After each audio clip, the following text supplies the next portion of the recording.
Salut à tous les amis pour cette nouvelle quotidienne du Tour de France sur la chaîne Twitch de Roue Libre, le dixième débrief du Tour de France. On rappelle, on est ensemble à 19h tous les soirs et c'est toujours un moment de plaisir qu'on vit ensemble. Comment ça va, Polo? Ça va très bien, Joseph. Je suis You're back. ravi. Ouais, je suis ravi de vous retrouver. Ça m'a manqué ce week-end, même si j'ai passé un excellent week-end. Je suis quand même content de vous retrouver, ma petite famille de frérots, Joseph et Robin, la petite famille du chat aussi, qui sont aussi mes petits frères. Ça m'a manqué, mais par contre, j'ai pu prendre un bain de soleil dans le sud et revenir tout frais comme un gardon pour ces 2 semaines de Tour de France qui s'annoncent exceptionnelles. Et on savait que ça n'avait pas commencé aujourd'hui, mais par contre, ce qu'on peut vous dire, c'est que dès demain, ça va être un sacré feu d'artifice et on a déjà hâte d'y être. Ouais, exactement. Ça va, Robin? Ça va très bien. Très très beau maillot, Joseph, mais j'avoue que je suis un peu perturbé par le Ah, fait que tu à sois pas ton au avis, j'ai qui milieu derrière? aujourd'hui. À ton avis? Ah, que j'ai quoi? T'as dit quoi? T'es pas au milieu. Derrière, t'as Djorkaeff, j'ai vu, Joseph, je Ouais, Paul s'est sais. mis au milieu. Paul, il s'est mis. Ouais, mais je le montre à ceux qui l'ont pas vu. Je me suis mis au Eh milieu. bien, ça a 24 ans. 24 ans qu'on a gagné la Coupe du Monde, la famille. Il a mis deux passes incroyables sur la tête de Zinedine. C'est grâce à lui qu'on a gagné cette Coupe du Monde. Mais comment ça va? C'est vrai, Paulo, tu t'es mis au milieu. Mais t'as bien Je me raison. suis mis au milieu pour la simple et bonne raison que je laisserai ma place à un invité tout à l'heure. Ouais, Ah ouais, bah c'est exactement. Et, Bon, on va en qui parler tout dit, de qui suite. dit invité, dit la place du milieu, la place du chef, qu'on retrouvera du coup tout à l'heure. Ouais, tu as bien raison. On va débriefer l'étape du jour et de la victoire de Magnus Cort devant Nick Schulz. Et Tadej Pogacar qui conserve son maillot jaune pour une poignée de secondes devant Lennart Kamna qui s'est battu comme un beau diable dans l'échappée sur la fin. Mais malheureusement, est-ce qu'il a fait des erreurs ou non? Je vais vous poser la question. Attendez-vous à être questionné là-dessus, messieurs. J'espère que vous avez révisé. Et bien évidemment, on reviendra on va se projeter sur l'étape de demain. C'est le premier très très grand rendez-vous de ce Tour de France en termes de rendez-vous de montagne, d'enchaînement de cols. L'arrivée au Granon, ça peut faire très très mal. Le profil, on le regardera. Franchement, ça fait très peur. J'aimerais pas demain le faire, les amis. Je suis bien chez moi. Et c'est vrai, en milieu d'émission, donc vers 18h30, comme d'habitude, à la fin du débrief, on fera un point sur la fantaisie roue libre. Et on aura Billy. Billy, alors que vous connaissez, pour ceux qui nous regardent sur YouTube, sur la chaîne First Team Sport, Billy qui était venu déjà sur une émission en début de saison. Billy bosse pour Specialized et connaît parfaitement l'aspect, tout ce qui est l'aspect la technique. voilà, la technique. Alors, je cherchais le mot, tous les nouveaux outlets qui sont sortis par Specialized. Et il viendra notamment nous parler des casques qui sont utilisés par les 3 équipes qui sont brandées Specialized sur le Tour de France. On le rappelle, Total, Bora et la Deceuninck. Ils ont des nouveaux casques pour ce Tour de France et il viendra nous expliquer qu'est-ce qu'ils ont de particulier, ces casques. Il sera là pendant environ 5 minutes en milieu. Donc, c'est la petite pastille technique qu'on a depuis le début de l'année et qui est assez cool. Et ben, on va le faire là sur la 10e quotidienne du Tour de France. On s'est dit que Et ça on serait parlera, sympa on parlera du de les casque avoir. qui a fait le buzz sur le contre-la-montre inaugural avec la Ouais, petite cagoule. la cagoule. La cagoule. Robin, de quoi va-t-on parler dans la rétro aujourd'hui? On va parler d'un personnage des années 80-90, Thierry Claverola. C'est pas le plus connu, je sais pas si vous le connaissez, mais il y a une histoire assez intéressante à raconter avec lui. Bah non, je t'avoue que je connaissais pas du tout. Donc C'est comme pas le plus celle connu, d'hier, c'est pas le nom non, le plus connu du cyclisme français. non, mais comme celle d'hier, je pense que tu vas nous régaler. Avant-hier même. Non, hier. Attends, on est quel jour? On est mardi. Non, Donc c'était c'était avant-hier. avant-hier. Bah attends, voilà, je suis pas fou, hein. Je Le suis pas temps encore passe, fou. hein. Exactement. Dans le chat, je vois que vous êtes déjà bien présents pour débriefer cette étape parce que c'était pas forcément l'étape la plus attendue avec cette arrivée à Megève. Mais il s'est passé des trucs, il y a quelques enseignements quand même à tirer et donc on en parle tout de suite dans ce débrief, messieurs.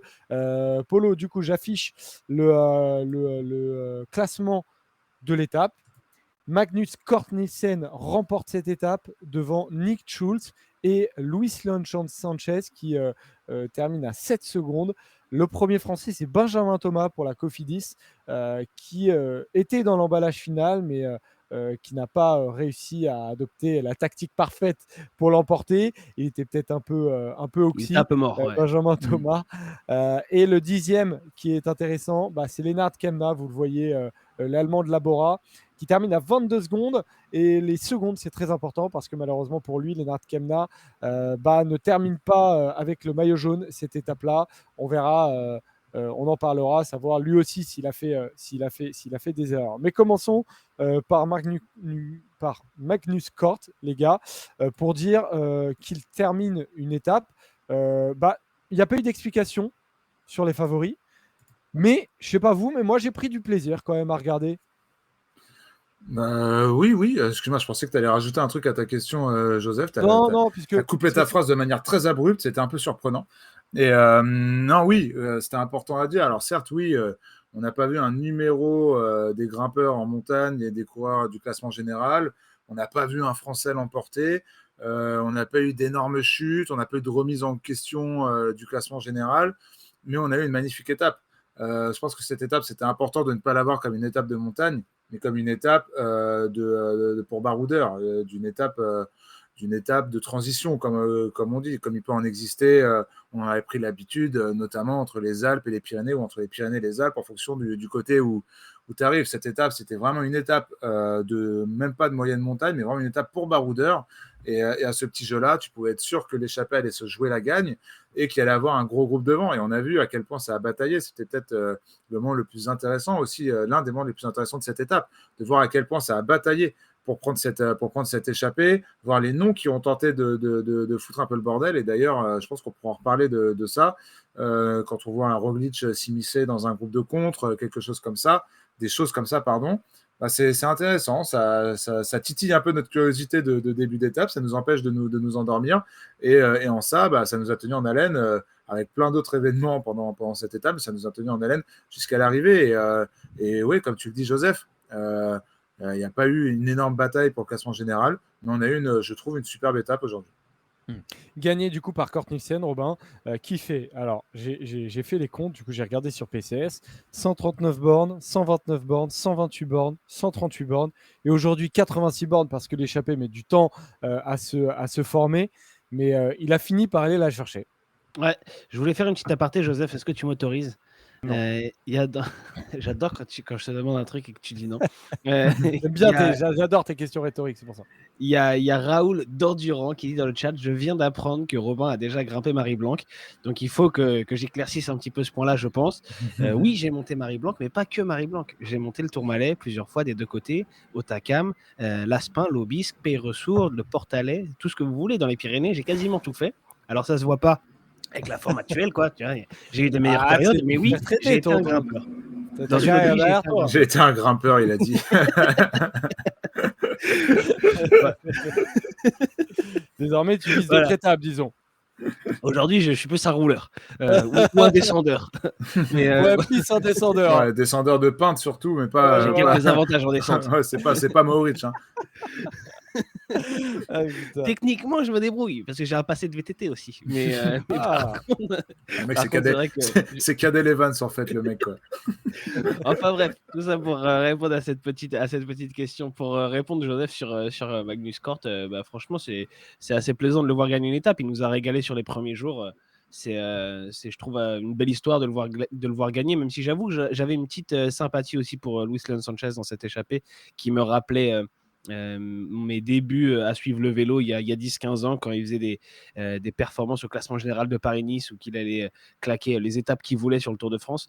J'ai eu un petit coup de nostalgie, je n'avais pas capté qu'il avait 38 ans, donc ça m'aurait fait plaisir aussi de le voir gagner, mais voilà, pour Magnus Cort c'est cool aussi. Et ouais, du coup, Magnus Cort, quand même, qui a profité, Paul, d'un travail, on va le dire, exceptionnel aussi d'Alberto Bettiol. Ça a été une victoire de Magnus Cort, mais une victoire d'équipe aussi. Bah oui, l'attaque anticipée d'Alberto Bettiol lui a vraiment permis de ne pas foutre un coup de pédale derrière pendant, je sais pas, presque 40 bornes à peu près. Je pense que Bettiol a roulé devant. Bettiol qui part un peu en facteur en plus parce que c'était même pas forcément prémédité. Ça a bien fait les affaires de Magnus Cort Nielsen. La question que moi je me pose, c'est la manière dont ses adversaires, notamment les 4 qui étaient devant, qui semblaient être les 4 plus forts et qui semblaient surtout être les 4 à se jouer la victoire, comment cette victoire a pu leur échapper et derrière aussi, comment un Benjamin Thomas peut se retrouver dans cette situation-là à partir du moment où même il arrive à revenir sur les quatre de tête. Benjamin Thomas qui enchaîne et qui lance son sprint, revient, souffle un coup et tente ta chance pour le sprint. Tu as une bonne pointe de Et surtout vitesse, que là, en il forme. lance même pas son sprint en fait. Il est juste en Il train fait de poisson donner les autres. pilote. Déjà, comme s'il avait un coéquipier dans la roue, Benjamin Thomas. Après, on ne pourra pas lui reprocher d'avoir couru. Voilà, il n'a pas couru petit bras. Il a couru pour gagner. Il a tout tenté. Et ça, on ne pourra pas lui reprocher. Il aurait été peut-être un peu plus malin. Et se serait peut-être pas fait avoir. Mais par contre, je pense vraiment qu'un Van Barle, qu'un Schulz ou qu'un Jorgensen, qui étaient vraisemblablement les plus forts de cette échappée, peuvent un peu se mordre les roubignoles ce soir parce que là, il se la mange tout seul, quoi. Dans le chat, il y en a qui nous disent Benjamin Thomas, il a expliqué qu'il était déjà cuit. Ouais, J'ai j'ai vu vu sa l'interview. réaction Ouais. aussi. Mais si tu sais que tu es déjà cuit, ça veut dire que tu sais que tu vas perdre. Bon, bah, tu peux peut-être essayer quand même de faire un vrai sprint plutôt que. Parce que là, c'est pas comme si c'était relevé. Il s'est quand même donné. Il a quand même été puisé au fond de ce qu'il avait. Il aurait pu le faire d'une autre manière quand même, sans emmener le sprint à tout le monde. Ouais. Et on voit cette photo finish, Paul, que j'affiche entre Schulz et Kort. Là aussi, Schulz, on peut en parler juste après. Mais juste, je note juste que je crois que c'est la deuxième arrivée où ça a vraiment été chaud pour connaître le vainqueur. Ouais, il y avait eu Clark. Il y a eu Clark, Van der Horn et Ouais. Groenewegen. Donc là, on a encore eu une belle arrivée jusqu'à la dernière seconde. On ne savait pas qui allait gagner. Et Schulz, alors toujours pas de victoire en World Tour pour Nico Schulz, mais Paul, tu as mis une petite piécette sur lui quand l'échappée se forme, non? Bah ouais, exactement. Et avec Renaud aussi, là, qui bosse avec nous, qui doit s'en mettre dans le chat, on l'avait un peu senti. Je crois que même que Renaud l'a mis avant qu'il prenne l'échappée pour vous dire à quel point il connaît le vélo. Mais moi, quand je vois Nick Schulz, tu connais ses capacités en montagne. Tu sais qu'il n'a pas trop donné de coups de pédale depuis le début de ce tour. Tu regardes un peu les adversaires qui sont en face de lui, notamment beaucoup de coureurs qui avaient fait déjà beaucoup d'efforts. Tu t'es dit, Nick Schulz, ça sent quand même le bon coup pour une belle cote. La cote était à 12, elle était intéressante, elle était certes moins intéressante que la cote de Benjamin Thomas qui était à 20. J'avais pris les deux pour pas cher, j'avais mis 1 euro sur les deux. C'est pas passé loin, c'est dommage. Mais ouais, Nick Schulz, c'est dommage parce qu'il est vraiment le seul mec de son équipe orienté montagne, voire même plus orienté autre chose que le sprint. C'est un peu dommage parce que il a fait tout bien aujourd'hui. Il a vraiment pas mis le coup de pédale le nécessaire. Enfin, il a mis les coups de pédale nécessaires, mais jamais le coup de pédale de trop. Pardon, c'est mieux en français. Même jusqu'à la fin, où on le voit vraiment traîner en queue de groupe et laisser vraiment les gens se tirer dans les pattes et faire les efforts pendant la montée vers Megève. Il a fait pour moi la course parfaite. La seule petite erreur qu'il fait, c'est de lancer peut-être son sprint d'un peu loin. Enfin, mais il suit aussi la roue d'un Lucian Sanchez. C'est compliqué. Il était fort, ça se voyait. Il perd vraiment 2 boyaux. C'est frustrant, mais il était vraiment Il fait fort. plusieurs efforts. Il fait un effort pour revenir sur Sanchez. Ensuite, il y a Van Barle qui attaque. Ça lui fait qui compte. Ça lui fait Ouais, mais c'est Jorgensen. C'est Jorgensen qui fait l'effort derrière. Schulz est dans les roues. Oui, C'est il est dans vraiment. la roue, mais ça lui coûte quand même un peu. Hein. Oui, Mais comme aux autres. Mais la différence, du coup, se fait moins là. Parce que Kort, comme il n'a pas Bettiol, eu ça, justement. Il n'a pas eu cette phase-là, par exemple. quand Benjamin Thomas revient de derrière, Bettiol doit aussi s'accrocher. Je pense qu'il y avait, de manière plus globale, je pense qu'il y avait peut-être mieux à faire. Il fallait éviter de sprinter à plus de 4, ce qu'ils n'ont pas réussi à faire. À partir de là, forcément, en plus, vu la physionomie du sprint, Schulz, il n'avait pas trop le choix que de suivre Lucian Sanchez. Et Magnus Cort Nielsen s'est collé dans sa roue. Ça doit être frustrant. Ça doit être frustrant. Et ce que je vois aussi pour la victoire de Magnus Cort, c'est que c'est des équipes qui sont en besoin de points qui en marquent. EF a très peu gagné depuis le début de saison.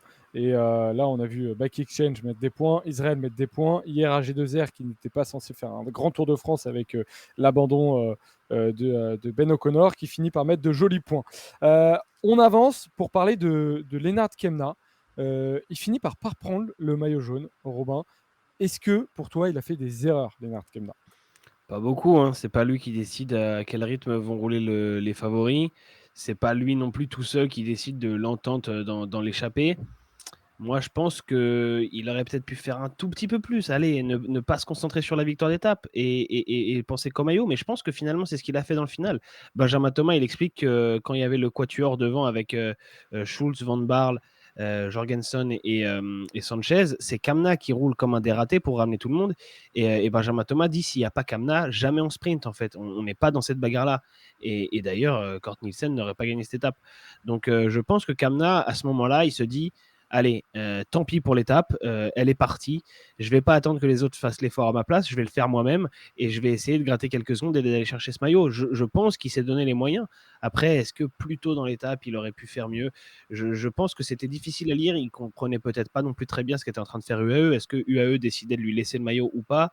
C'est un petit peu bizarre finalement de la part de UAE d'avoir laissé assez d'avance à Kamna pour qu'il y croie, mais pas assez pour qu'il le prenne, alors qu'ils n'en voulaient plus. Ils ont agi comme s'ils voulaient comme s'ils ne savaient pas sur quel pied danser finalement. Si tu veux lâcher le maillot, bah laisse un quart d'heure. Et puis si tu veux pas le lâcher, bah lui laisse pas 9 minutes. Et finalement, ils sont restés dans un entre-deux qui est pas très clair et qui fait que ça se joue à 11 secondes avec sur la fin, honnêtement, des équipes, notamment la Jumbo, notamment Van Aert, même s'il te dit que lui, son objectif, c'était de protéger Vingegaard, je pense qu'on n'est pas fou. Et il avait aussi un petit peu l'idée de dire, allez, je vais rouler, je vais mettre un petit relais dans les 2 derniers kilomètres, et puis comme ça, Pogacar, il va rester avec le maillot, et puis ça lui fera une belle jambe. Je mets un sondage, Paul, t'en penses quoi? Moi, j'ai un problème. Enfin, c'est un bien gros mot parce qu'en soi, ça va pas m'empêcher de dormir. Mais moi, je suis désolé. Kamna qui dit que tout le monde a cru contre lui, c'est vrai. C'était l'épouvantail de s'être échappé. Mais bon, à partir du moment où tu sais ça, à partir du moment où tu sens que tu n'as pas les jambes pour rivaliser avec tout le monde, et ben roule. Monte au train, monte à ton rythme sur la dernière montée. Te préoccupe pas des autres. Certes, tu vas peut-être perdre l'étape, mais au jeu de vouloir jouer l'étape et le classement général, ben voilà, tu te retrouves à perdre les deux. C'est un peu dommage parce que moi, j'aurais aimé voir Kamna dans un groupe de 25 avec la pancarte. Tu sais que ça va être compliqué. Des étapes sur le tour, tu en as déjà eu. Le maillot jaune, tu l'as pas eu. C'est une occasion d'une vie. Et là, à force de regarder tes adversaires, quand tu prenais des relais, quand tu tentais des attaques, de monter par à coup, et bah tu perds une occasion unique dans une vie de pouvoir potentiellement porter le maillot jaune. Je pense que c'est un peu dommage. C'est peut-être pas très malin de la part de Kamna d'avoir, enfin, la manière dont il a géré cette dernière montée vers Megève, c'était peut-être pas la manière dont il aurait fallu le faire. Après, voilà, il a cette ambition qu'on ne peut pas lui reprocher de vouloir accrocher une nouvelle étape. Peut-être qu'il n'y a pas cru, Polo, hein. Peut-être qu'au début de la montée, il pensait que l'écart allait baisser drastiquement et que la victoire et l'étape, c'était tout ce qu'il pouvait viser et que le maillot jaune, ça ne le ferait pas et qu'il s'est rendu compte plus tard dans la montée que finalement, oui, il y avait un coup à jouer pour le maillot. C'était quand même un peu. Moi, je reste persuadé que c'était pas si clair que ça et que si on avait dit à Kamna dès le début, roule à fond, tu auras le maillot et tu perds l'étape, il l'aurait fait. C'est ce qu'il a fait d'ailleurs à la fin. Alors qu'en courant différemment, peut-être qu'il aurait pu aller chercher l'étape parce qu'on sait qu'il est fort, on l'a vu déjà sur Tour de France et c'était normal en plus que les autres le regardent puisqu'il a désormais un statut. Quand il est dans une échappée, c'est quand même un chasseur d'étape redoutable, peut-être même ce qui se fait de mieux aujourd'hui dans le peloton. Donc évidemment que quand il est devant, t'as pas envie de l'emmener dans un carrosse. Mais moi, je suis pas aussi sûr que ça qu'il ait couru n'importe comment. Oui. Tabal Jeddah dit un truc intéressant. Il dit dommage que la Bora n'ait pas pu glisser un équipier avec lui. On a vu que EF a gagné grâce à la puissance collective, que la Bahreïn a failli gagner avec Lucian Sanchez grâce notamment à la présence de Wright aussi qui était présent. Peut-être que la Bora, s'ils avaient mis quelqu'un avec Kamna, là c'est vrai qu'il était un peu seul, mais je suis un peu là, je suis un peu d'accord avec Paul, je t'avoue, parce que je pense qu'il aurait vraiment, quand il voit qu'il est seul et qu'ils sont tous contre lui, au bout d'un moment, choisis un peu ton objectif.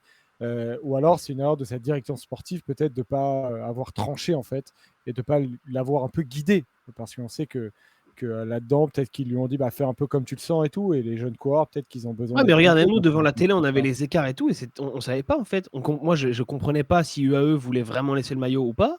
Je ne savais pas vraiment. Enfin, tu vois, l'écart, il était à la limite en permanence. Tu te dis, est-ce que ça va le faire ou pas? C'était pas clair. Mais je pense que s'il cherche des allées de circonstances, il peut, tu vois, quand ils sont à 8,30 avec cette dernière montée-là, tu te dis, bon, bah, je le tente, je préfère aller chercher un maillot Ouais, jaune mais que moi, en chercher une vérité, victoire moi, je d'étape me sur le Tour de dis France que j'ai 8,30 au déjà. pied de la dernière, 8,30 au pied de la dernière montée, je me dis ça va pas suffire. Les favoris vont forcément monter plus vite que les échappés.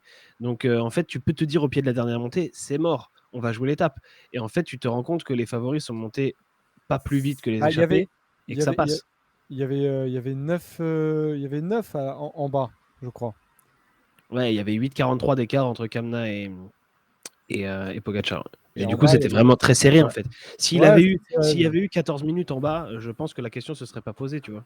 bah, Après, pour peut-être une journée, que les gars, Bambi, c'est c'est énorme de ça. porter même le maillot jaune pour une journée. Pas grand intérêt. C'est la chance d'une vie de porter le maillot jaune, C'est hein. ça. Après, voilà, certes, c'était une question qu'il fallait se poser, mais dans un groupe tu arrives au pied d'une côte de 20 bornes qui est très roulante, avec un groupe de 25, et tu as 8 minutes 45 d'avance sur le peloton. Comment tu évalues tes chances de gagner une étape par rapport à tes chances de gagner, de finir avec le maillot jaune?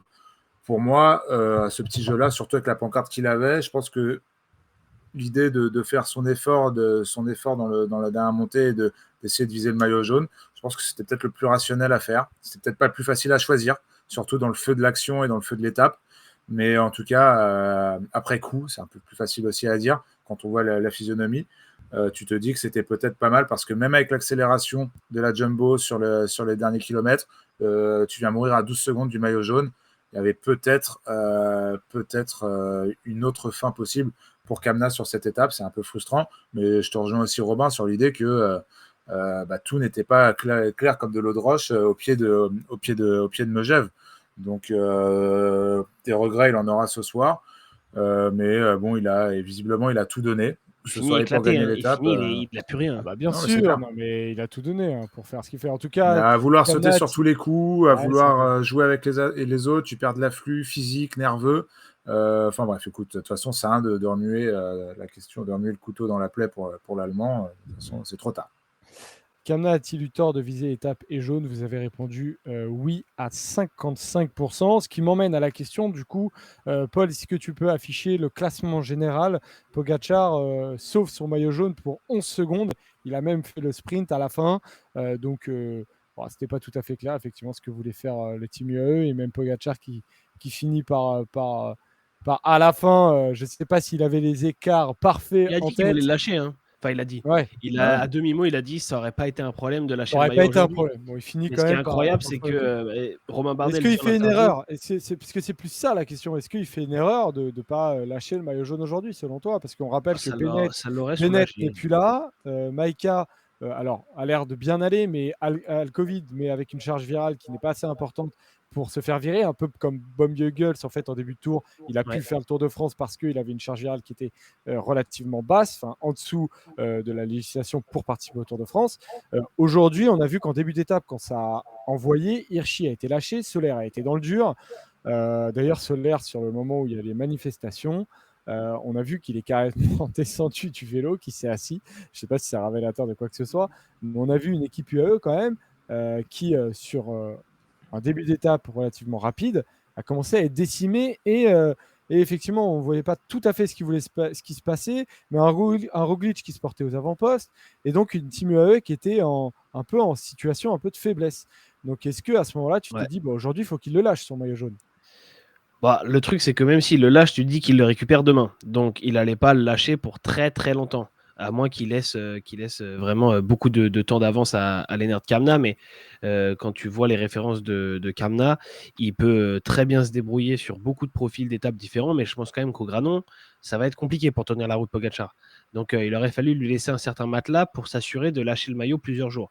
Ce qui paraissait compliqué parce que tu es aussi quand même à un moment de la course où tu n'as pas envie de laisser trop d'avance à un mec qui grimpe quand même correctement et de te mettre dans une situation compliquée finalement pour aller le récupérer.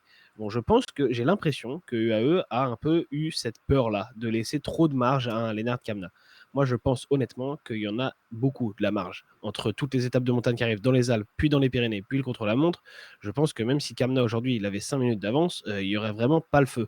Mais apparemment, chez UAE, on a un peu paniqué. On avait peur peut-être de laisser trop d'avance. j'ai du mal à imaginer ce que ça aurait changé de ne pas porter le maillot demain, mais de le récupérer dès demain soir finalement. Est-ce que ça aurait vraiment soulagé l'équipe? Je ne suis pas certain non plus. Ça aurait évité peut-être 1 heure de protocole à Tadej Pogacar ce soir.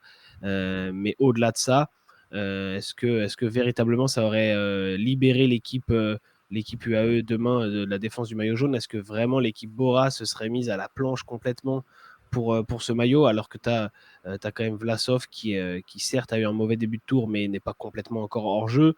Tu as aussi le fait de dire est-ce qu'on va vraiment rouler comme des dératés, alors que le maillot, on va le perdre à la fin de la journée. Donc je me pose cette question-là. Je me demande un peu ce qu'a voulu UAE. Ce qui est sûr, c'est que c'est inquiétant pour Pogacar ce qui est en train de se passer, l'équipe décimée, parce que tu en as perdu 2. Tu peux même dire presque 3, parce que Hirschi, il est tellement en difficulté que je ne vois pas à quel moment il va pouvoir aider d'une quelconque manière Tadej Pogacar.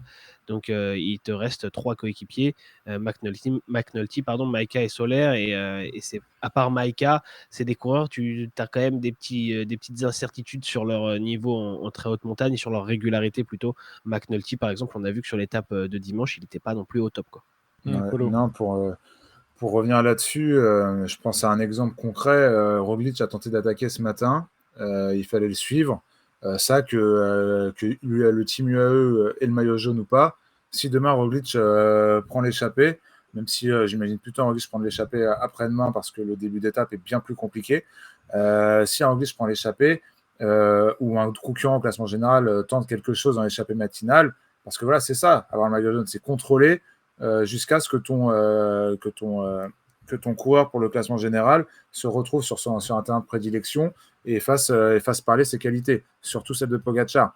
Donc l'intérêt du team UAE, c'est de contrôler notamment les débuts de course, les échappées, qui part pas. Et ça, qu'ils aient le maillot ou pas, ça ne change pas grand-chose, étant donné que, comme je vous l'ai dit, si Roglic prend l'échappée demain, ben c'est le team UAE qui va rouler. Ça n'aurait pas été la Bora si Kamna avait pris le maillot. C'est ça qui sera intéressant et c'est en ça que moi j'attends beaucoup de la Jumbo. Peut-être pas demain parce que ça va être assez linéaire, je pense, comme étape, au moins jusqu'au Lacet de Montvernier, et encore je pense que ça va être escamoté, mais franchement je trouve que la manière dont est construite l'étape du 14 juillet, c'est tu as tout pour vraiment mettre Pogacar en difficulté et surtout son équipe. Là, je pense que demain, ça va quand même être assez linéaire. À voir après qui sera en forme dans le Galibier et surtout dans le Granon. Mais là où tu peux faire des vraies manœuvres de loin, c'est l'étape d'après-demain. Et là, la Jumbo, elle a les armes. Et là, je pense que l'équipe UAE peut être mise en difficulté. Donc voilà pour aujourd'hui, pas grand-chose d'autre à dire, les amis. On va pouvoir passer à la Fantasy Discord pour dire qu'il y a des petits changements en tête avec cette victoire de Magnus Cort. On a donc Flockflow qui était leader avec combien de points exactement tu étais leader, mon Flockflow? Tu avais 49 points et tu as désormais... Oui, il a mis.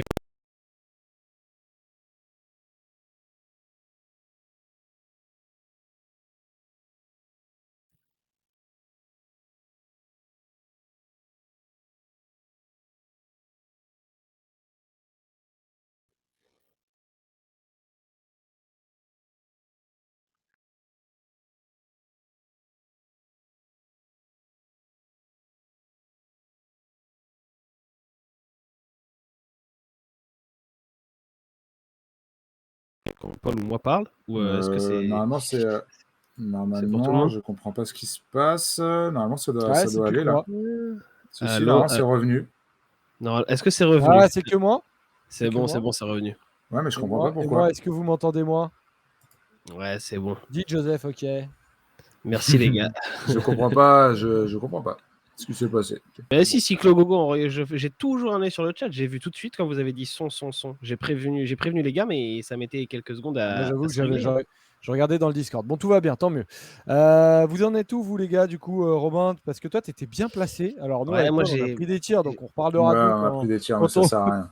Quand on... Moi, ouais, ça rate Moi, quand j'ai tu t'en voulu la prends. jouer safe aujourd'hui. Moi, j'ai mis Guerin Thomas qui fait 23e, donc je suis un peu dans le cas, tu vois, de Flo qui est en tête du classement, qui a mis Godu. J'ai préféré ne pas me risquer à mettre un échappé qui peut finir à la fois dans le top 10 ou alors 180e, T'es 42e 160e. du coup, c'est ça? Non. Bah, je pense. Robin Watt. Ouais, mais ouais, t'es 42e. C'est Je me bien. débrouille. Hein. Je me débrouille. Je me dis que peut-être il va falloir prendre des risques à un moment. Soit il y a deux stratégies. Soit je mise sur une élimination par l'arrière, soit je me dis je prends un 41e risque. même. T'as gagné une place par rapport à hier, t'as 150 points. Pas mal. Donc je vais voir dans les Alpes un peu pour quelle stratégie j'opte.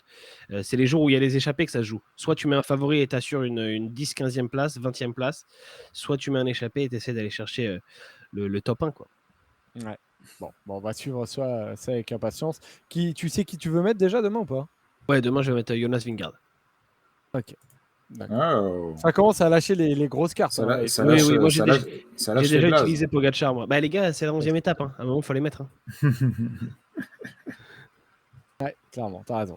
Voilà pour la fantasy Discord. On va donc passer désormais au moment Specialized, on vous l'a dit en début d'émission.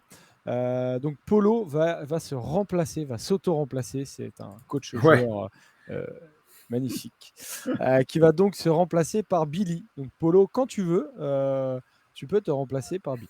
Eh ben, écoute, moi je vous dis salut et je vous fais venir Billy tout de suite dans Tout le à l'heure, live. Polo. À toutes les gars, à toutes. À toutes.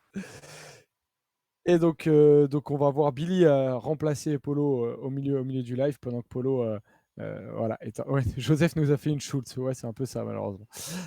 Et voilà, donc Voilà. Billy qui est là désormais. Ça va Billy, tu vas bien? Salut les gars, ça va bien et vous? Ouais, ça va, Très super. bien. Super. Vous avez passé une bonne journée à regarder le Tour de France? Bah franchement, est-ce qu'on disait, étape plutôt agréable à regarder. Et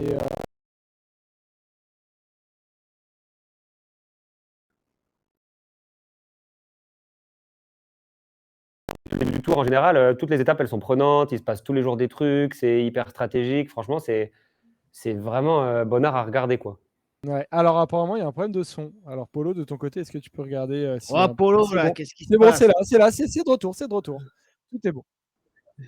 Oh là là. C'est bon, il y a du son C'est pour bon, tout le tout monde. va bien. Tout Ouais, va C'est bien, bon, Billy. nickel. Je pense que celui qui a eu le plus peur ici présent, c'est Billy. Qui s'est dit, oh, C'est bordel. clair. Non, t'inquiète pas. En plus, Et au pire, ça marche pas. sincèrement, vous Donc nous c'est avez bon. fait un setup de malade, les gars. On voit les beaux casques, le beau maillot jaune derrière toi, Billy. Et franchement, vous avez un très très beau plateau. C'est un régal de nous offrir ça. Bah, on essaye Donc, un Billy, peu en condition quoi.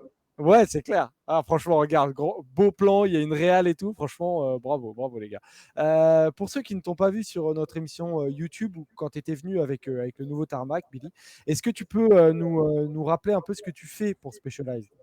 Donc moi je m'appelle Billy, je travaille chez Specialized France et je travaille au marketing et je m'occupe essentiellement des produits route. Donc à quoi ils servent, comment faire en sorte qu'ils soient le plus adaptés aux besoins de tout le monde, que tout le monde les comprenne et essayer de partager au maximum notre passion du vélo qui nous anime tous. Ok, donc du coup, là, toi, tu es un vrai passionné de matériel et tout? Ouais, j'aime bien le vélo en général, j'en fais, j'aime l'aspect technique aussi. Donc, et puis je suis en contact quand même avec les équipes de manière assez régulière, donc c'est quand même cool de voir comment à chaque fois on peut optimiser chaque petit détail pour faire en sorte que les gars ils roulent de plus en plus vite et ils soient le plus possible devant. Et puis ça nous a déjà bien réussi depuis le début du tour. Ouais, effectivement. Alors, du coup, devant Attends, toi. faut rappeler Joseph, 2 victoires d'étape sur C'est vrai. Specialized déjà, Les deux avec premières. les 2 premiers jours, Yves Lampart et Fabio Jacobsen. Le début de tour a été plutôt sympa, Ouais. Billy. Il y a eu le C'est maillot clair, jaune en plus. on va dire que le Danemark nous a bien réussi quoi. On va Mais espérer quoi, on que va la aller au tour France du nous entende. Danemark. Ouais, c'est clair. Vous allez rester au Danemark, quoi. Vous auriez Exactement. dû rester. 20 donc, étapes, 20 étapes au Danemark, l'arrivée à Paris. Franchement, ouais. je ne sais pas si ASO il nous regarde, mais il faut qu'il prenne note. Et donc, les casques Specialized, d'ailleurs, au Danemark, on fait parler d'eux. On va en parler juste après. Est-ce que tu peux nous présenter, parce que c'est de ça dont on va parler aujourd'hui, des casques, parce que c'est un élément important pour les coureurs. On parle souvent d'aérodynamisme. Alors, tu en as deux devant nous. Est-ce que tu peux nous parler un peu de ces casques, du coup, Billy? Donc, au niveau des casques, déjà, on a deux casques qui sont un peu les casques phares de la gamme chez Specialized, qui existent depuis très longtemps, qui sont le Prevail et l'Evad. Donc, on a un casque qu'on a vu pas mal en début de tour, c'est l'Evad. Donc, l'Evad, c'est le casque aérodynamique, c'est un peu le casque utilisé par par tous nos coureurs dès que ça roule vite, que ça finit au sprint, voilà, les épreuves un peu vallonnées, les courses plates. C'est vraiment le casque de prédilection des coureurs. Et là, depuis le début du tour, on a un tout nouveau casque. Donc, le principe, c'est que on essaye de faire le casque toujours le plus aérodynamique possible.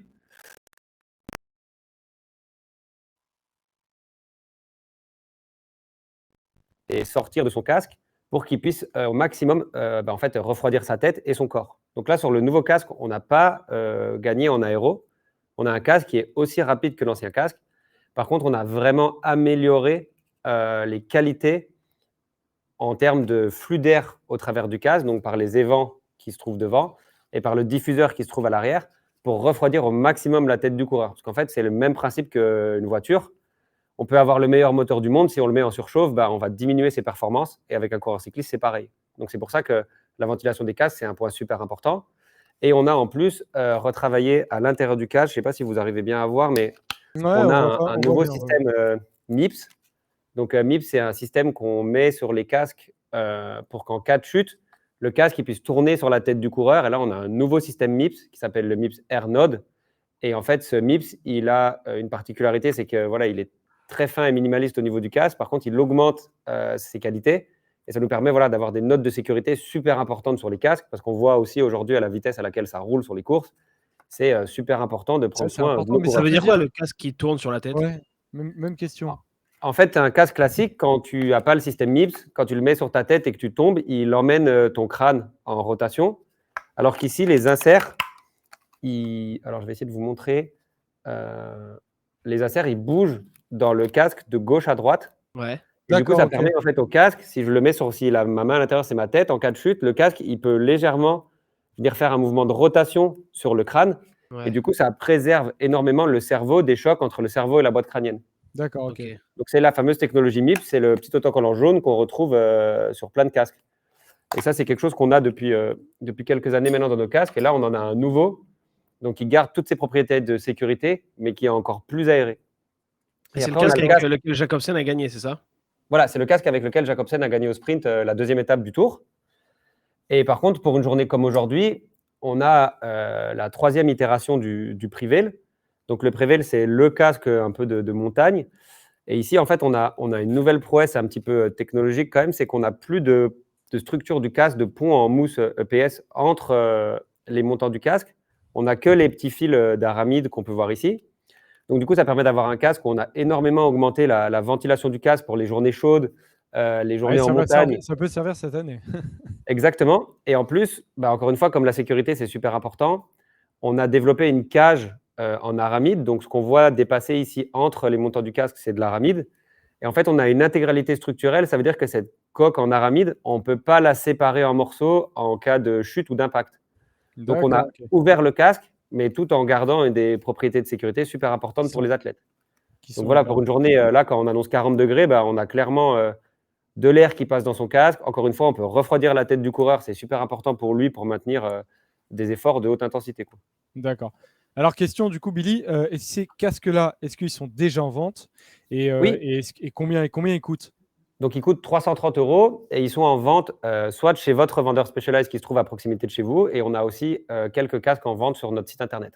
D'accord, ok. Donc les deux sont possibles et sont achetables directement sur votre site internet. Alors du coup, il y a ces deux casques-là. Robin, tu avais une question? Non, ok. Il y a ces deux casques-là. Et après, du coup, il y a le casque du contre-la-montre. Vous aviez toute une nouvelle gamme pour le Tour de France, avec des nouvelles roues aussi, mais il y avait ces casques. Est-ce que tu peux nous parler des casques qui ont été portés sur le contre-la-montre, avec cette cagoule notamment? Alors, j'en ai pas un ici malheureusement, mais donc on a un nouveau casque de chrono, le TT5. Et une des particularités de ce casque, en plus d'avoir là vraiment refait la forme, il y a une nouvelle visière intégrée qui existe en version solaire ou en version transparente. Il y a Remco qui a mis une super belle photo aujourd'hui sur ses réseaux sociaux d'ailleurs avec le nouveau casque. Je vous invite à aller voir le post, c'est vraiment cool. Ah d'accord, je vais aller le chercher. Tu dis c'est Remco qui l'a sur Insta. Ouais. Remco, il l'a mis sur Insta cet après-midi. Je pense qu'il a dû aller faire du testing et puis il a posté une petite photo avec le casque. Et donc, ce casque, il est livré avec une cagoule. Et en fait, le principe de la cagoule, c'est de venir envelopper le visage du coureur pour réduire toutes les traînées aérodynamiques qui peuvent être notamment dues aux joues, aux oreilles, voilà, toutes les parties du visage qu'on ne peut pas vraiment contrôler. Et là, du coup, la cagoule, elle vient vraiment épouser tout ça et ça diminue vraiment l'effet de résistance à l'air dans les mesures qu'on peut faire dans le tunnel aéro quand on fait le développement du produit. D'accord, ok. Alors j'essaie de sortir, voilà, je l'ai. L'image, Paul, si tu veux la montrer de cette photo avec le casque du coup de Remco Evenepoel. Et c'est avec celui-ci c'est pas avec celui-ci que Remco avait gagné sur contre-la-montre. Alors il a gagné, c'était sur quoi déjà? Il a gagné où Remco dernièrement Il a gagné au championnat de Belgique Ah de oui, chrono. au championnat de Belgique. Voilà. Et le casque n'était pas encore sorti à ce moment-là. Donc, D'accord, ok. encore une fois, quand on change de casque en cours de saison, ça peut demander des petits ajustements en termes de position. Donc, on voit là que Remco, il travaille clairement sa position sur son vélo et il va s'entraîner avec son vélo de chrono parce que le chrono, c'est un tout. Il ne faut pas que avoir un casque rapide, qu'un vélo rapide ou qu'un coureur rapide. C'est vraiment l'intégration des 3 éléments ensemble qui va permettre d'avoir le coefficient aérodynamique le plus petit possible sur l'ensemble du coureur, de son casque et de son vélo, qui fait que le mec va être le plus rapide possible. Non, je comprends. Et après, je ne sais pas, est-ce que vous avez des retours esthétiques de la part des coureurs, Billy? Les coureurs, la cagoule, je ne sais pas s'il y en a qui ont kiffé ou quoi. Les coureurs, ils n'en ont pas trop parlé. Après, les gens sur les réseaux sociaux, ça fait un peu la division. Il y en a qui aiment, il y en a qui n'aiment pas, il y en a qui trouvent que voilà, on devrait se faire engager chez Lucas Hart pour faire la doublure de Dark Vador. Après, voilà, faut de tous les styles, de tous les goûts. Je pense que les coureurs, quand même, ce qui les intéresse aujourd'hui, c'est que si au chrono ou n'importe où, tu peux avoir un avantage technique avec un produit, que tu as le temps de l'assimiler, de t'adapter au produit, et une fois que la phase de développement elle est vraiment terminée, tu fais corps avec le produit et tu peux aller plus vite. Je pense qu'aujourd'hui, les coureurs, la seule chose qui les intéresse, c'est de s'entraîner et de gagner, quoi. Vous, chez Specialized, quand vous faites un nouveau casque comme ça, dans la forme, dans le design du casque, l'aspect esthétique, il n'entre pas du tout en ligne de compte? C'est important d'avoir un casque qui soit beau parce qu'on veut que déjà, ça reflète les valeurs de la marque. On veut que les coureurs ils soient esthétiques avec leur casque. Et puis, on veut que les gens qui trouvent le produit intéressant techniquement, ils se positionnent en se disant c'est le casque avec lequel je veux rouler un jour et que du coup, ils s'en équipent. Donc oui, l'aspect esthétique des produits, c'est clair que c'est super important. Maintenant, il ne faut pas le faire au détriment de la vitesse quand on fait des produits qui sont un peu… Ouais, c'est clair. Je demande, c'est pas interdit dans le règlement d'utiliser un casque UCI disponible dans le commerce. Effectivement, je ne sais plus qui le disait en début d'interview de Billy. Oui, effectivement, pour qu'un produit soit validé par l'UCI, il faut qu'il soit en vente, apparemment. Voilà. Exactement. Donc, pour ceux ou celles qui cherchent un casque TT5, il est en vente sur notre site internet depuis hier. Voilà. Et c'est une obligation s'ils veulent le porter directement. Exactement. Les vélos, il y a un estampillage de l'UCI qui permet de rouler pendant une période de développement ou de test avec un produit en course. Il y a une durée limitée et au-delà de cette durée, les résultats acquis par le produit qui n'est pas sorti à temps sont retirés. D'accord, ok. Par contre, pour les équipements, il faut qu'ils soient disponibles de suite. Ouais, voilà, parce que je crois que Pogacar, notamment roule avec un vélo prototype, je crois.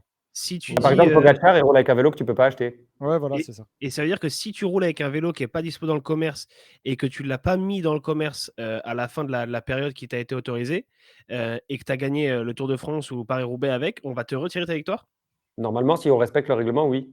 Ah ouais, je ne savais pas que ça allait si loin. J'aime bien la nuance. Voilà, c'était hyper intéressant en tout cas. Merci à toi, Billy, d'avoir été Merci avec les nous. gars. Et puis, bon Tour de France et à une prochaine. Tu repars sur les étapes ou pas, Billy? Pardon, excuse-moi. Tu repars sur des étapes là, d'ici la fin du Tour ou pas? Moi, je ne vais pas trop au Tour de France homme. Là, par contre, je fais l'entièreté du Tour de France femme à partir du 24 aux Champs-Élysées. D'accord, ok.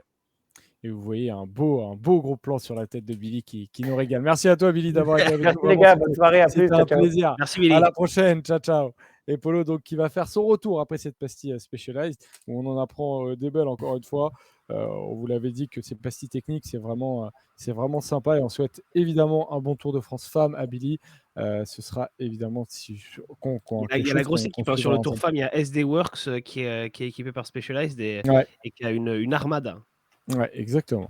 On avance, nous, sur la preview de demain. Une preview, une sacrée étape qui va avoir lieu demain sur le Tour de France. La première grande explication du Tour de France, 11e étape entre Albertville et arrivée au sommet du Granon. Voilà. Je mets ce profil de l'étape avec passage des Lacets de Montvernier, du col du Télégraphe, on passe le Galibier via le col du Télégraphe, arrivé au sommet du Granon, qui appartient donc à Serre-Chevalier. Alors je vais montrer les profils de chaque de chaque difficulté. Les lacets de Montvernier que vous voyez, qui sont surtout magnifiques, mais qui ne sont aussi pas une simple affaire. 3 km à 8% de moyenne, avec des passages à 10% au milieu de cette montée. Le col du Télégraphe qui permet d'arriver au Galibier, mais qui fait 12 km, donc c'est une belle mise en jambe.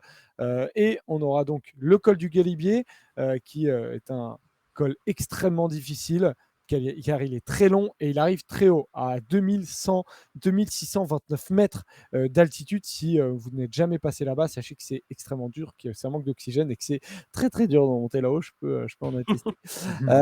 18 Aussi, bornes. tu as été un grimpeur, Joseph, c'est ça? Ouais, Il n'y a voilà. que des grimpeurs en fait ici. Ouais. Non, j'en ai fait quelques-uns, surtout dans les Alpes, peu dans les Pyrénées, contrairement à toi, Robin. Mais à nous deux, on fait peut-être C'est vrai. qu'on fait un complet. Et le col du Granon, du coup, alors là, par contre, on allume du noir partout. C'est un enfer, tout simplement. Et vous allez me dire si vous voyez tout simplement une explication. Alors déjà, globalement, Paul, cette étape-là, on l'attend. C'est le premier grand rendez-vous de la montagne. C'est le premier grand rendez-vous de la montagne. C'est les premiers cols hors catégorie. On n'a pas eu ça encore sur le Tour de France. On a eu des courses de côte. On a eu cette première semaine très piégeuse avec des profils plus typés classiques que typés vraiment très, très haute montagne. C'est la première étape de haute montagne et c'est le premier grand rendez-vous pour moi de ce Tour de France, parce que depuis le début, on voit un Pogačar impérial, que ce soit sur le plat, dans le vent, sur les pavés, sur les petites côtelettes qu'il a dû passer, et même sur la planche des Belles-Filles où il a été vraiment, vraiment impressionnant. Voilà, moi je pense, et je le dis depuis le début, que s'il y a un endroit où Pogačar est vraiment prenable et vraiment bousculable, c'est cette très haute montagne. C'est les cols de plus de 2500 mètres d'altitude. On en est plus ou moins, si on fait la moyenne du Galibier et du Granon, on est là. C'est la potentielle chaleur qu'il va faire. Même si je regardais un peu, en tout cas au sommet, quand on passe plus de 2000 mètres, il ne fait pas non plus si chaud que ça. J'ai regardé ça aussi, Polo. Ça annonce, au sommet du Granon, ça annonce du 16-17 degrés. C'est quoi. ça. Et il faudra avoir après dans les. C'est dans la vallée qu'il va faire chaud. Dans la vallée, surtout ces premiers kilomètres de vallée. Si la course est un peu folle, voir si la course se débride avant notamment les lacets de Montvernier. Voilà, de toute façon, vous le voyez sur le graphique. C'est les étapes qui nous excitent. C'est pour ces étapes-là qu'on regarde le Tour de France. C'est pour ces étapes-là qu'on peut accepter que parfois il y a des petites étapes de transition, les petites premières étapes du Tour de France, les étapes de semaine. Voilà.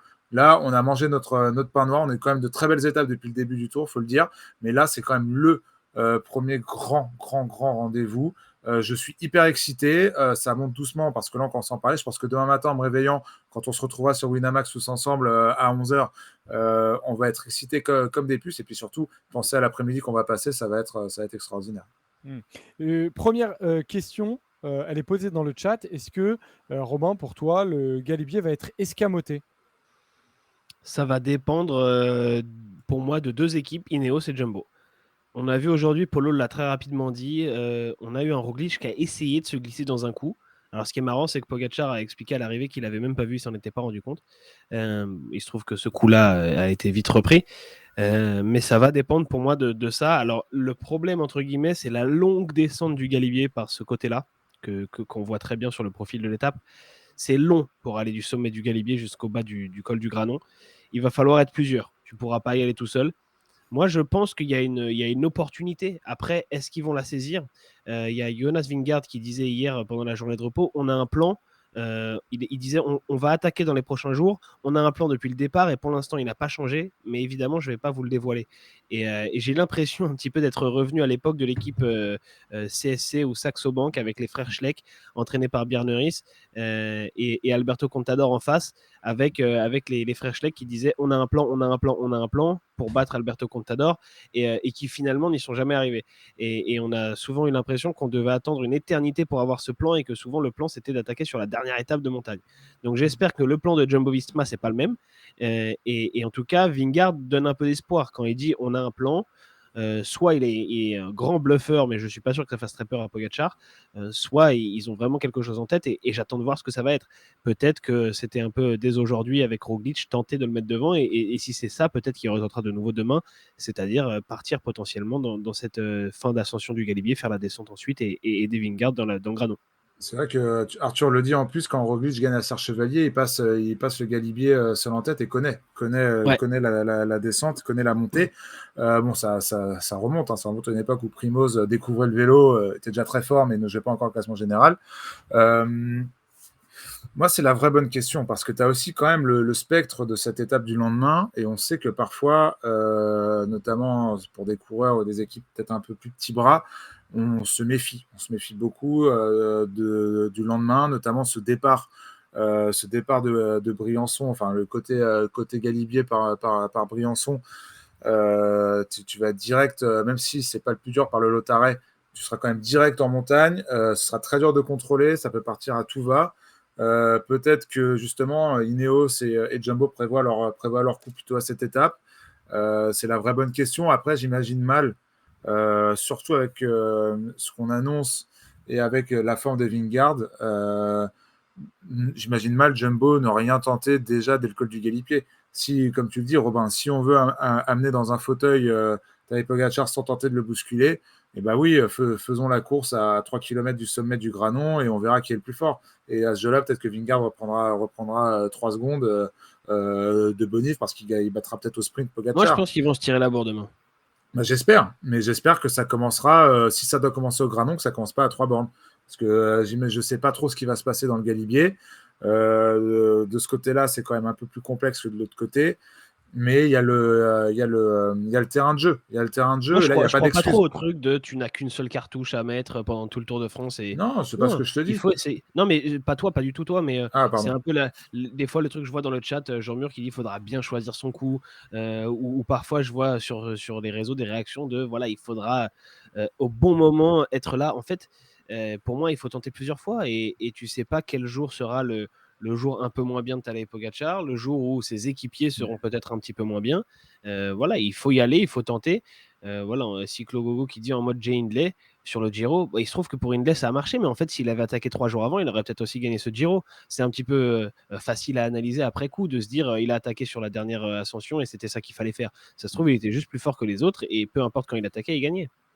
Moi, tu vois, je vois le commentaire de Bobby Lecraft, je suis d'accord, Roglic doit attaquer dans le Galibier. Vlasov, s'il a un peu de forme, doit attaquer dans le Galibier. Ces mecs-là doivent attaquer. Thibaut Pinot doit attaquer dans le Galibier. On ne sait jamais. Tu vois, Geraint Thomas pour être. Geraint Thomas, c'est trop près au classement général. Lui, il peut laisser voir venir et peut-être Roglic, il est pas jouer si le. loin que ça. On voit Pitcock pour mettre le bazar. Pitcock, il sera peut-être plus là. On voit Pitcock s'il a les jambes. On voit des assets pour potentiellement des relais ou dans la vallée. Enfin, tu vois, il y a plein de trucs. Tu dois, en tout cas, peut-être pas envoyer tes favoris du classement général, tes cadors, mais tu dois envoyer des assets. Et l'avantage, notamment avec la Jumbo, c'est qu'ils ont un asset capable de gagner un grand tour s'il est vraiment à 100%. Donc là, vraiment, il n'y a plus d'excuses. Il faut y aller. Ouais, clairement. Caruso, tu vois, je prenais des exemples, Caruso doit tenter des choses. C'est plus sa bagarre, lui. Mais pourquoi pas? C'est un mec qui Mais joue il le va pas classement faire général. vaciller Pogačar. Je veux dire que Caruso, il peut faire ce qu'il veut. Pogačar, il ne calcule même pas. Tu respectes pas Caruso, toi. Non, je rigole. Mais un Quintana à 2 minutes. Un Quintana à 2 minutes. Tu vois, Pogačar, il regarde pas ça. Mais si, regarde. Pogačar, il regarde pas. Il regarde Kamna. Il regarde Kamna. Il va regarder Quintana s'il regarde Kamna, Pogačar. Il regarde pas Pogačar, tu as raison. Mais là où ça peut être intéressant et où il va regarder, c'est que il est seul contre tous, comme le dit Jean-Mur, mais pas si seul contre tous. On sait que le leader du classement général, quand il est attaqué potentiellement par le deuxième, par le troisième, les gens qu'il peut trouver comme alliés, ce sont ceux qui visent les troisième, deuxième places et qui peuvent rouler pour lui. Et donc, il peut trouver des alliés de circonstance. Et là, ça peut être intéressant d'avoir potentiellement des Caruso qui vont devant. Potentiellement, lui, il courra pas. Comme ça, il t'aidera pas, oui. Ouais, comme ça, il sait que certains vont lui Pour moi, ce qui joue, c'est Ineos Jumbo. Il faut qu'Ineos et Jumbo soient tous les deux dans le coup devant. Sinon, tu as raison, ils vont se rouler dessus l'un l'autre. Et Ineos va vouloir protéger son potentiel podium. Et si c'est Ineos qui part, j'ai peur que Jumbo fasse la même chose. Donc, je suis d'accord là-dessus. Les autres équipes, pour moi, ne sont pas assez puissantes. Je pense que Bora. Je ne suis pas sûr non plus Bora, que ce soit la mentalité, tu vois. C'est pas la mentalité de la Groupama, c'est pas la mentalité de la DSM. Après, la Groupama, on verra.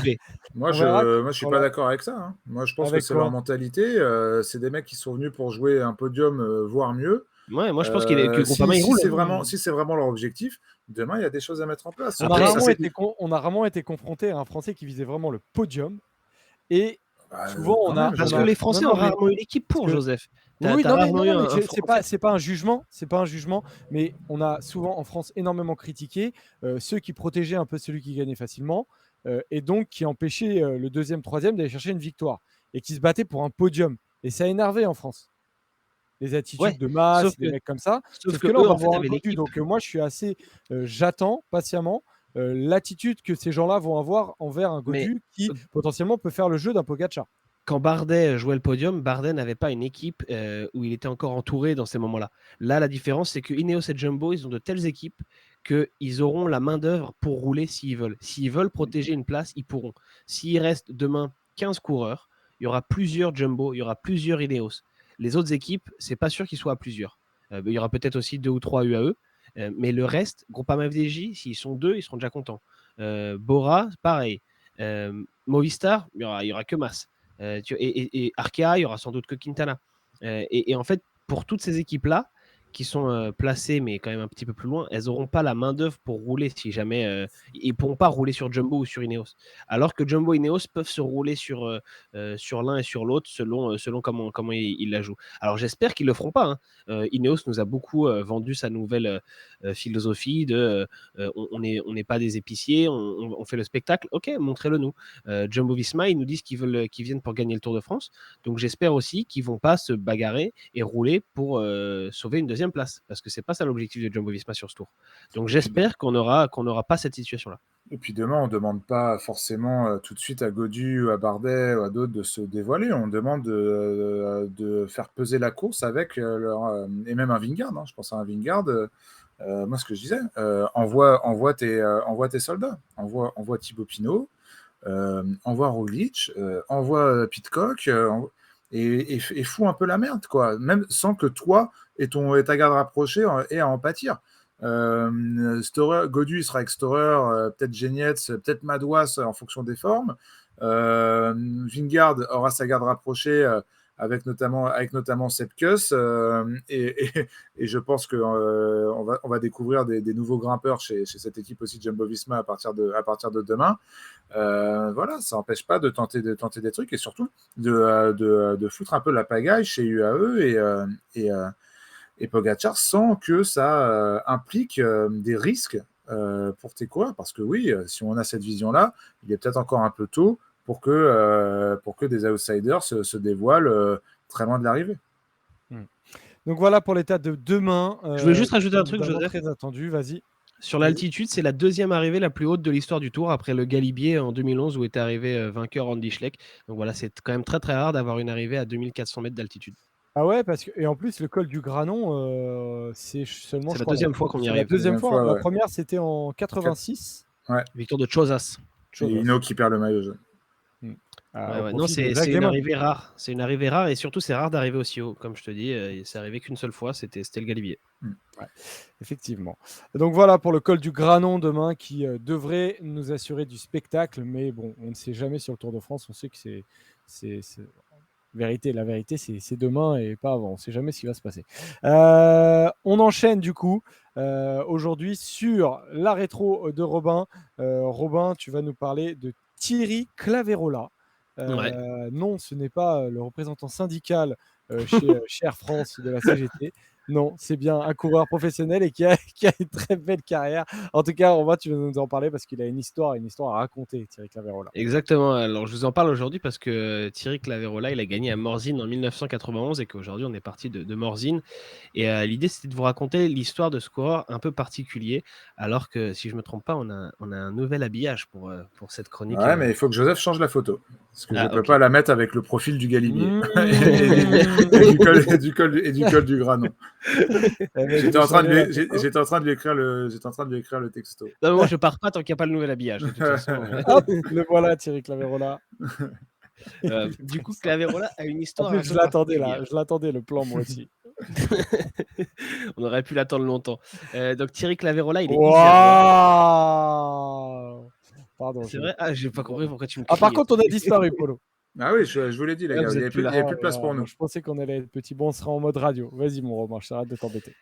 T'inquiète. Donc Thierry Claverola est isérois, dans la région des Alpes, bien sûr, ses Alpes natales, et il a beaucoup brillé sur le Dauphiné, chez lui finalement.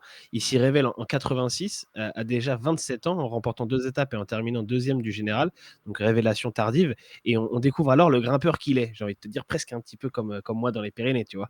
Et Claverola remporte donc cette année-là le maillot à pois du Dauphiné. Et c'est aussi ce qui va faire sa réputation.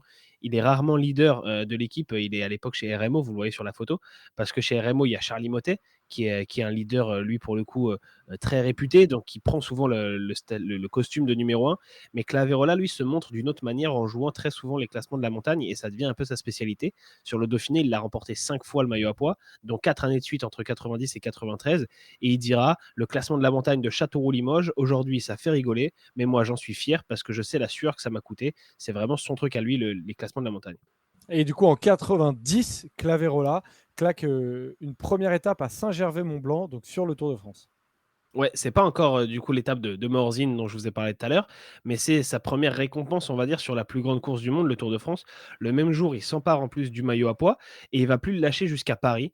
Lui, le spécialiste de ce maillot, le décroche enfin sur le Tour, c'est un peu le Graal. L'année suivante, en 91, il gagne donc la deuxième étape à Morzine dont je vous ai parlé tout à l'heure. Il se bat à nouveau pour le maillot à pois, mais il est battu cette année-là par Claudio Chiappucci, pardon. Et le plus gros regret de Claverola, malheureusement, c'est pas du tout ce maillot à pois de 91 perdu, puisqu'il avait atteint son Graal en 90. Son plus gros regret, c'est finalement sur le championnat du monde. Donc c'est bien loin du Tour de France. C'était en 1989 et c'était à Chambéry. Une nouvelle fois, on revient en Isère chez Thierry Claverola, parce que tout est vraiment lié à cette région. Ses victoires dans le Tour de France, elles arrivent là-bas. Ses faits d'armes sur le Dauphiné aussi. Et ses championnats du monde 89, on est de nouveau dans cette région. Et à l'époque, il fait partie de l'équipe de France et il s'échappe parce qu'il n'est pas le leader naturel de cette équipe de France, qui a notamment Laurent Fignon. Le sélectionneur à l'époque, c'est Bernard Hinault. Et Thierry Claverola se retrouve donc devant avec Konichev, un russe, sur des routes qu'il connaît parfaitement. Et il se fait reprendre finalement dans le dernier tour de circuit, alors qu'il se mettait à rêver du maillot arc-en-ciel. Et il se fait reprendre parce que Laurent Fignon roule sur lui. Donc un Français roule sur un Français alors qu'on court sous le même maillot. C'est la trahison pour Claverola, qui se dit que c'est sa propre équipe qui a mis fin à son rêve et à ses illusions. Et donc au sprint, tu me dis si c'est bien l'image que je mets, mais au sprint, du coup, il va être, il sait qu'il a eu qu'une chance face à Roux, Fignon, Lemond et Kelly. Ouais, c'est ça, c'est exactement cette photo où on voit le quatuor que tu viens de citer, avec Greg LeMond qui lève le bras droit, qui devient champion du monde. Et en fait, Thierry Claverola, après la trahison, après s'être fait reprendre à cause de Laurent Fignon, il décide de ne pas emmener le sprint à Laurent Fignon. Et les deux terminent finalement 5e et 6e. On ne les voit même pas sur la photo, ils sont à quelques secondes juste derrière, à 2-3 secondes. Et Gilles Delion, qui était à l'époque un membre de l'équipe de France, un coéquipier de Fignon et Claverola, il expliquera dans une interview à Cyclismac bien plus tard: il n'y a pas eu beaucoup de communication. Moi, on ne m'a rien dit. À un moment, l'équipe a roulé alors que Claverola était devant. Effectivement, il n'y avait pas de tactique particulière. Tout s'est précipité dans le final. À l'arrivée, c'était la soupe à la grimace. Finalement, Thierry Claverola, il arrête sa carrière en 1994, après un dernier Dauphiné, où cette fois-ci, il décroche ni victoire d'étape ni maillot à pois, alors qu'il était abonné à ce maillot à pois qu'on voit en photo. Mais c'est la fin de l'histoire qui est encore beaucoup plus triste, et je ne parle pas de la fin de la carrière. Paul Kimage, qui est un ex-compagnon de route de Claverola, devenu journaliste, et il raconte cette fin d'histoire. Un soir, en allant fermer son café qui s'appelait L'Étape, que Claverola avait monté après sa carrière, il percute une voiture, il fait 4 blessés. Il avait bu et l'éthylotest était sans équivoque. Il sait à l'époque, Claverola, qu'il encourt potentiellement une peine de prison. Et finalement, tout ça mêlé à une vie un petit peu compliquée après sa carrière, à une vie personnelle vraiment très compliquée. À 40 ans, en 99, Thierry Claverola se suicide. Une fin d'histoire vraiment tragique après une belle carrière cycliste. Ouais, triste comme fin. Il laissera quand même derrière lui, Robin, un palmarès, un très très beau palmarès que d'autres auraient quand même aimé avoir aussi. Ouais, et un spécialiste du maillot à pois comme on en fait peu. Ça n'existe plus Ouais, aujourd'hui d'avoir un coureur qui va jouer le maillot à pois sur des courses d'une semaine. Le maillot à pois de Paris-Nice ou du Dauphiné, personne ne démarre Paris-Nice ou le Dauphiné en se disant je veux le maillot à pois. Ouais, il a des belles lignes, hein. Le Tour du Haut-Var, la Polynormande notamment, les boucles parisiennes, le Tour du Limousin qui a eu pas mal de courses en France, la Marseillaise aussi qu'il a remporté plusieurs victoires d'étape sur le Critérium du Dauphiné. Donc voilà, paix à son âme à ce Thierry Claverola qui était effectivement un personnage à raconter. Merci Robin de nous avoir raconté ça. Merci les gars. On revient, on continue du coup, et merci Paul pour ce setup. C'est joli, hein, ça me plaît beaucoup. Sur la rétro. On en était où du coup sur le quiz, les gars. J'avais noté sur mes feuilles qui traînent, je crois que ça fait 6-4 du coup pour. Non, on était à non, 7-6. Ouais. Ah oui, du coup, entre temps, il y a eu effectivement, c'est pas la bonne feuille que j'ai pris, donc à 6-6. Effectivement, Pour moi, il y avait 6-6 aussi. Ok, Ouais. ouais, allons-y là-dessus, ça me dérange pas. On va demander au gars du chat, mais il me semblait qu'il y avait 6-6. Donc 6-6 entre Paul et Robin. On rappelle un quiz à chaque fin d'étape. C'est parti. Alors aujourd'hui, les gars, on va faire un quiz spécial col du Galibier sur lequel on va arriver C'est demain. pas ma spécialité, ça. Oh, arrête. Non, je t'assure que non. C'est les Alpes. Moi, je suis pyrénéen. Tu es Pyrénéen. Eh bien, écoute, demain, on va donc passer par le col du Galibier et ça va être sur ça, le quiz aujourd'hui. La première question que je vous pose, les gars, alors je voulais reprendre juste ma... Hop, tac, tac, tac. Je voulais avoir le chiffre exact. Demain, l'un ou l'autre, alors qui prend la main? Comment ça, Ouais, je prends la main. Allez, tu prends la main, Robin. Tu vois, Paul, des fois, il ne faut pas se poser de questions, il faut dire moi. Robin, quelle est l'altitude demain de l'arrivée du col du Galibier? Du passage au sommet. Du passage au col du Galibier. Celui qui est le plus proche marque un point. 2612.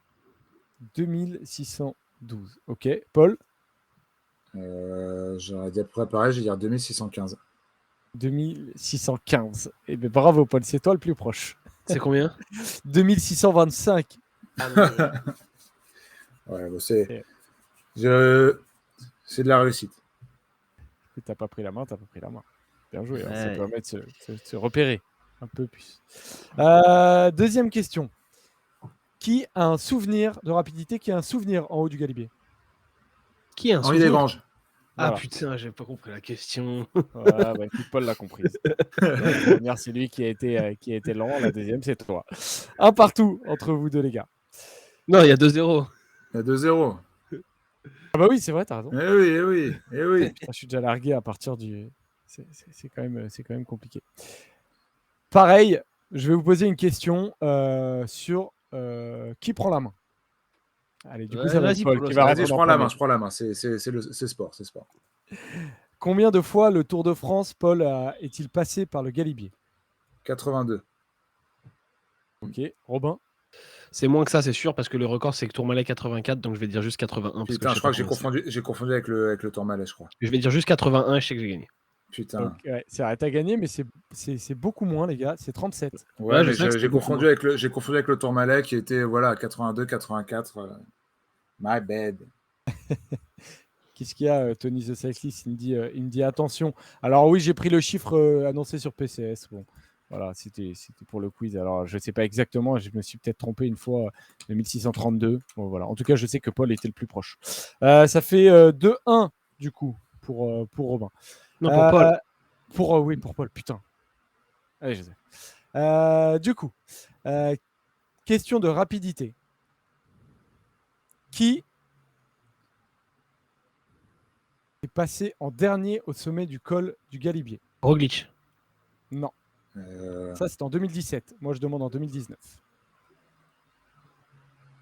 Arrivé à Valoir, départ à Embrun. Nibali. Non. Bernal. Non. Il y a de l'idée, Paul. Avec Bernard. Thomas. Non. Non, c'est un Colombien. Quintana. Quintana. Ah, putain. Merci, Polo. Ah, putain. Exactement. Dernière question.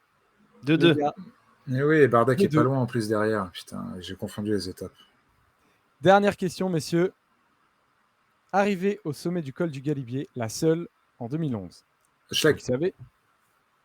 Alors, si c'était ça la question, c'était trop facile. C'était pas la question. C'est pas une question de facilité, mais une question de rapidité, Robin. Je prends Non, un mais Question il de avait posé la rapidité question. que je vais poser. Qui faut porte le attendre la maillot jaune? Contador. Evans. Putain, Non. c'est Vauclair, c'est Vauclair. Eh oui, c'est Vauclair. Exactement.